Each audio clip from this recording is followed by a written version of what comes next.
All right, let's talk about Amazon 24-1 stock split. That starts on Monday. So many times on this show, we've talked about how it doesn't make a difference in terms of whether you own 1/20th of a share or 20 of the share, whatever it is. But, Pete, it does make a difference when it comes to the options trading. It makes it a lot easier for individual investors in particular to get in on the action.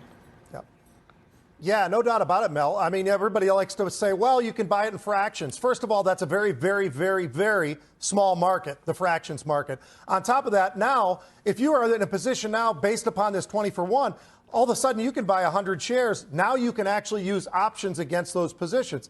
You wouldn't have been able to do that with the fraction. So I think that actually does create something. And it does actually, I don't know if it necessarily fundamentally changes anything, but when you actually look at what happens to these stocks, oftentimes you get higher volatility, you get a lot better liquidity. So there's a lot of different elements that come into this 20-for-1. And certainly with the option side of it, I think that gives people the opportunity to do exactly what I do whenever I'm long stocks, selling calls against it. And I think that does change things, and it does provide a lot more accessibility from a lot more people. And that does change things. And the outperformance 1 year out versus the rest of the S&P is very, very clear. It's not exactly a perfect science, but it's pretty clear that the stocks do a lot better after they've come out of these splits a year out. We know the math, the intrinsic value hasn't changed for the company, but does the psychology, the consumer sentiment around the stock change at all for you?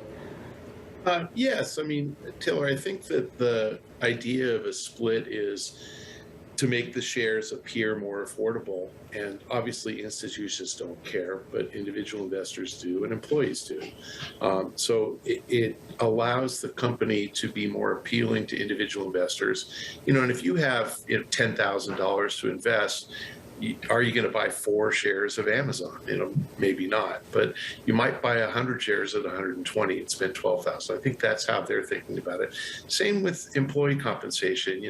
I have a friend who went to work there, and I remember they gave him 223, shares of stock vesting over 4 years, and it was just really complicated. They can push comp down now, stock-based comp down to even fulfillment center workers and truck drivers if they choose to, because now they can give out stock in increments of, say $120 instead of $2,400.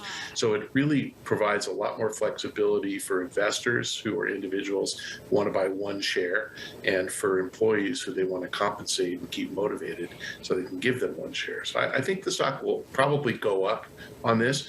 More importantly, though, this shows that management actually cares. And I think they have a reputation, a very well-earned reputation for not caring about Wall Street. And this is a very investor-friendly thing to do. So I think it's a signal from Andy Jassy, who has been absent as far as investors are concerned, that maybe he does care about the share price, and we're going to see it start to go up.